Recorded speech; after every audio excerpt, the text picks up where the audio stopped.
नमस्कार, myself doctor Ritu Verma. Welcome to my channel. आज हम पढ़ेंगे प्रॉब्लम्स ऑन एजेस। इस टाइप के जो क्वेश्चंस होते हैं, इनमें बेसिकली हमसे बहुत जो क्वेश्चन पूछा जाता है वो बहुत कंफ्यूजिंग तरीके से पूछा जाता है। मतलब इस टाइप से कि जैसे कोई दो पर्सन है तो उसकी आज की एज इतनी है, 5 साल पहले इतनी थी या 5 साल बाद इतनी हो जाएगी, तो उनका रेशो इतना है। इस तरीके से थोड़ा घुमा करके क्वेश्चन पूछा जाता है। तो हमें बस जो एग्जामिनर है उसका जो वे ऑफ आस्किंग है, बस वो हमें समझने की जरूरत होती है इस टाइप के क्वेश्चंस में। एजेस के जो क्वेश्चंस होते हैं उनमें बेसिकली, अदरवाइज ये जो क्वेश्चंस होते हैं इतने ट्रिकी नहीं होते हैं। ये क्वेश्चंस कोई भी इजीली सॉल्व कर सकता है। बस आपको जो क्वेश्चन का आस्किंग है वो समझ में आना चाहिए। ठीक है, तो आइए हम ये सॉल्व करने की कोशिश करते हैं।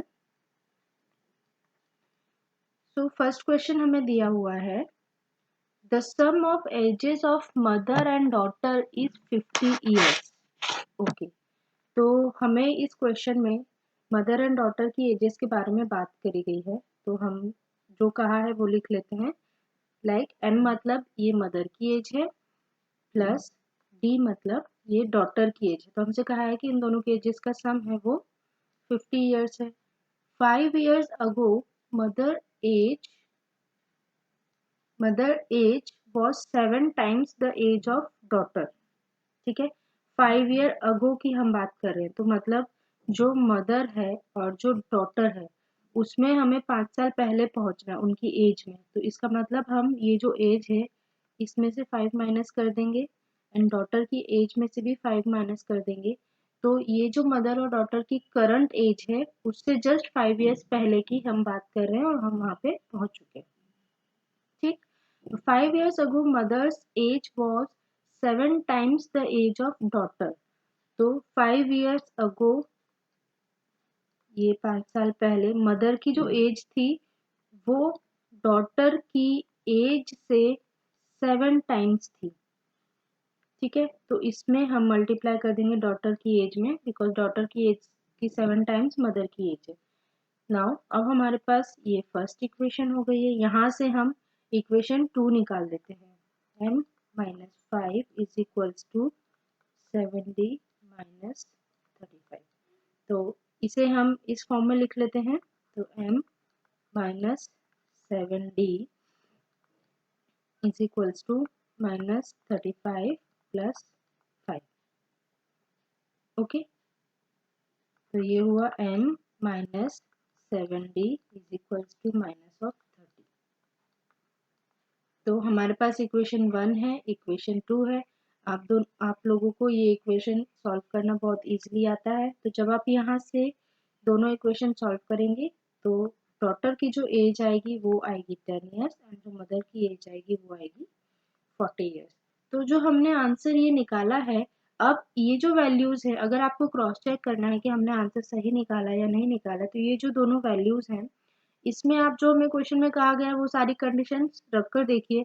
अगर वो फुलफिल होती है देन इट्स ओके, अदरवाइज आपने जो आंसर है वो गलत निकाला है। तो हम देख लेते एक बार। The sum of mother and daughter age is 50, तो 10 प्लस 40 50 हो गया। 5 years ago mother's age was 7 times of the age of daughter. तो 5 years ago मतलब इसमें से 5 माइनस कर देंगे, इसमें से 5 माइनस कर देंगे। तो जो मदर की एज है वो डॉटर की एज के 35 टाइम्स आ रही है। तो ये हमारा इस क्वेश्चन का आंसर एकदम करेक्ट है। Next question is the sum of age of father and son is 56 years। Now अब फादर और सन की बात हो रही है, तो फादर प्लस सन की जो एज है वो 56 years है। After 4 years father's age will be 3 times the age of son. After 4 years that means father's age plus 4 son age plus 4। तो ये जो फादर एंड सन की जो एज है वो आफ्टर 4 years की हो गई है। तो अब क्या कंडीशन हम बोलिए, 3 times of the age of son. ठीक है, तो हम यहाँ पर एक इक्वेशन बना लेते हैं। फादर की एज आफ्टर 4 year जो है वो इक्विवेलेंट होगी सन की एज की बट यहाँ पे बोल रहे हैं कि father's age will be 3 times of the age of son. तो फादर की एज सन की एज की 3 टाइम्स होगी, तो हम सन में मल्टीप्लाई कर देंगे। तो यहाँ पे हमारी फर्स्ट इक्वेशन आ गई है। अब हम इसे सॉल्व कर लेंगे, तो ये हो जाएगा। तो यहाँ से आप चाहेंगे, आप जब इसे सॉल्व करेंगे तो ये फादर माइनस 3a सन, ये हो जाएगा 12 माइनस 4 8। ठीक, तो ये इक्वेशन 2 आ गई। तो जब आप ये इक्वेशन 1 इक्वेशन 2 को सॉल्व करेंगे तो यहाँ से सन की एज आएगी 12 एंड फादर की एज आएगी 44। This will be the answer for this question. Next question हमसे कहा गया है, in 10 years from now, A will be twice as old as B was 10 years ago। मतलब जो A है उसकी जो एज है, मतलब 10 years from now, मतलब ये फ्यूचर की बात हो गई। ये फ्यूचर की बात हो गई।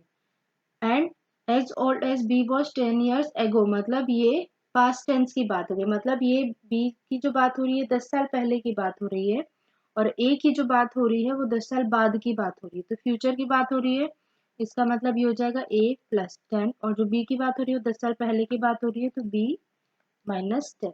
अब जरूरी नहीं है कि जो हमसे क्वेश्चन में पूछा गया है, जिन भी 2 पर्सन की बात हो रही हो उनकी हमेशा हम या तो कुछ टाइम बाद की बात करें या कुछ ईयर्स पहले की बात करें, ये ज़रूरी नहीं है। इसमें पूछा गया है कि ए के 10 साल बाद का रिलेशन दिया है हमें एंड बी के 10 साल पहले का रिलेशन दिया है, तो उस बेसिस पे भी हमें समझना पड़ेगा।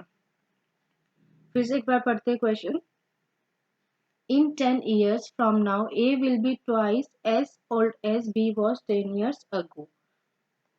तो a प्लस 10 हम लिख लेते हैं is equals to b minus 10। तो a will be twice as old as b was 10 years ago।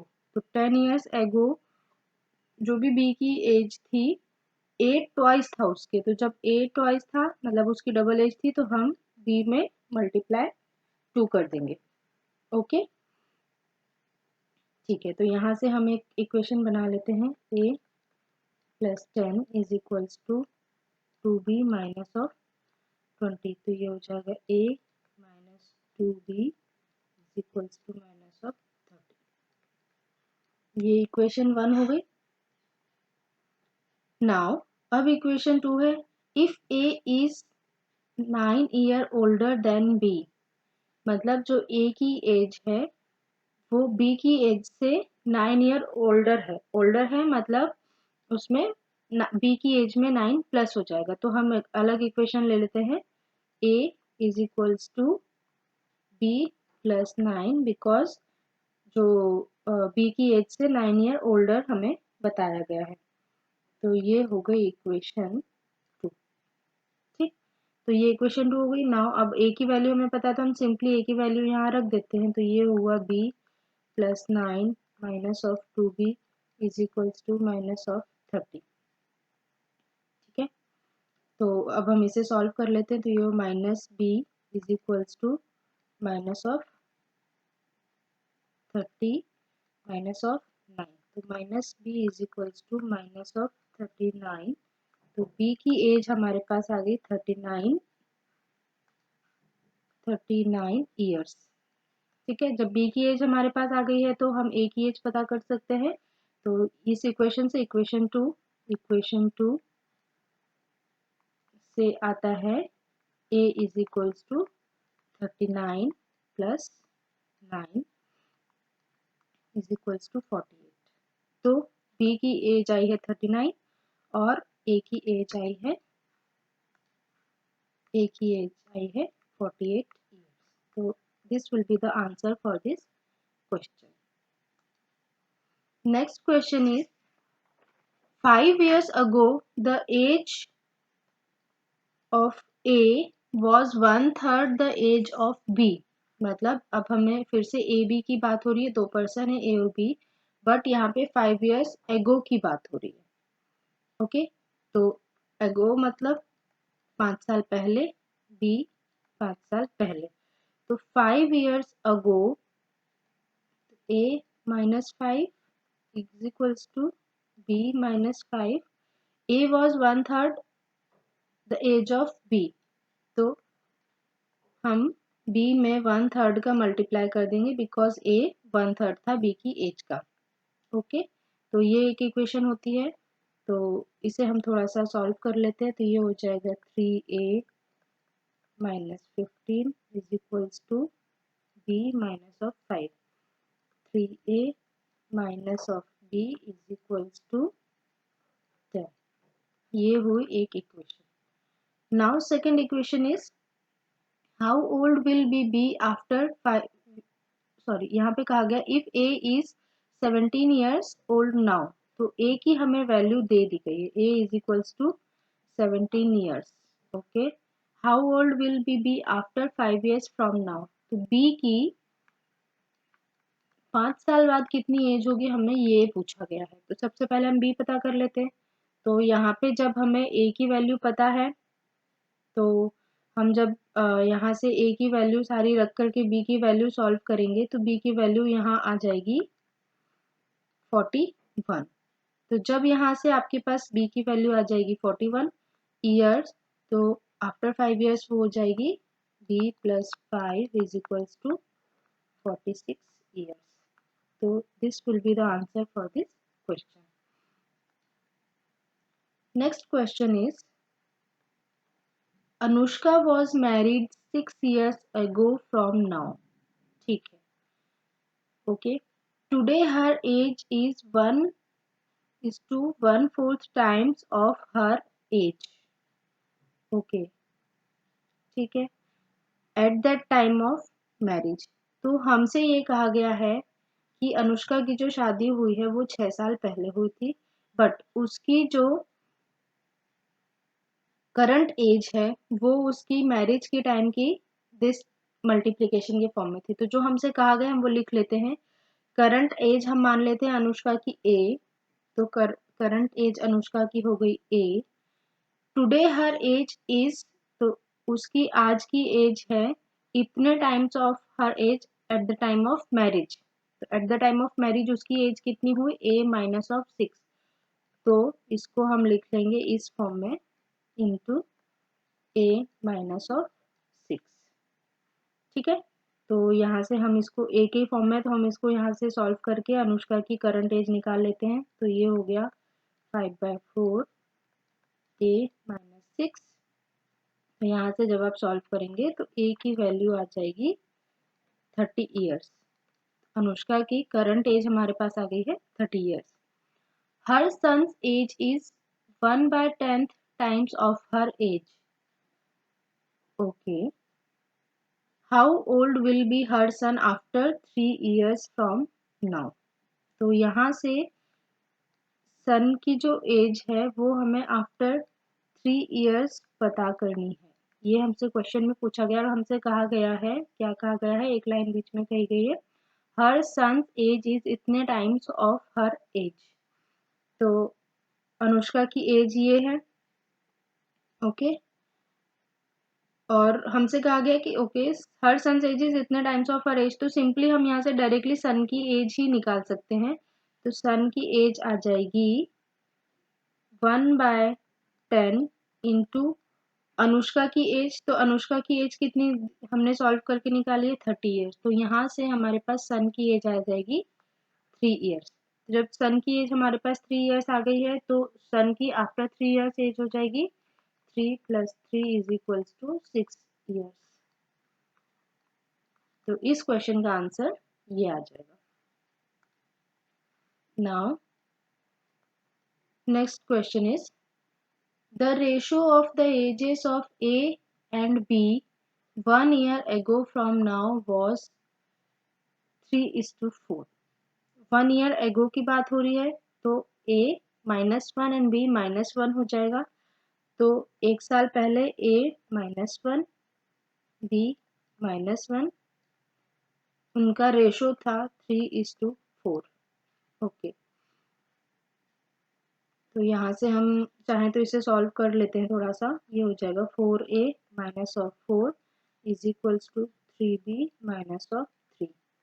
तो 4a minus of 3b is equals to, ये -4 इस साइड आ जाएगा तो ये हो जाएगा 1। ठीक है, ये एक इक्वेशन आ गई है हमारे पास। Now the ratio of ages 1 year after from now will be 4:5। तो आफ्टर की बात हो रही है, इसका मतलब एजेस में एडिशन हो जाएगा 1 ईयर का, तो ये हो जाएगा a plus 1 divided by b plus 1 is equals to 4:5। तो हम इसे भी थोड़ा सा सॉल्व कर लेते हैं। तो ये हो जाएगा 5a plus 5 is equals to 4b plus 4।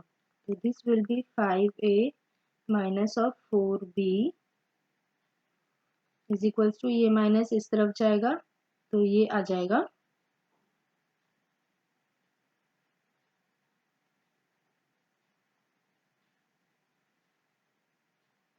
Minus of 1। ठीक है, तो ये हुई इक्वेशन 2। तो जब हम इन दोनों इक्वेशन को सॉल्व करेंगे तो आपके पास a की जो वैल्यू आएगी, सॉरी, जब हम इन दोनों इक्वेशन को सॉल्व करेंगे तो आप a या b किसी की भी वैल्यू आप फाइंड आउट कर सकते हैं। तो आपके पास b की जो एज आएगी वो आएगी 9 ईयर्स एंड a की जो एज आएगी वो आएगी 7 ईयर्स। ओके, तो क्वेश्चन में हमसे पूछा गया है कि what is the sum of their present age. तो sum of their present age that means a plus b is equals to 7 प्लस 9 इज इक्वल्स टू हो जाएगा हमारा 16 ईयर्स। तो ये इस क्वेश्चन का आंसर हुआ। Thank you for watching my video.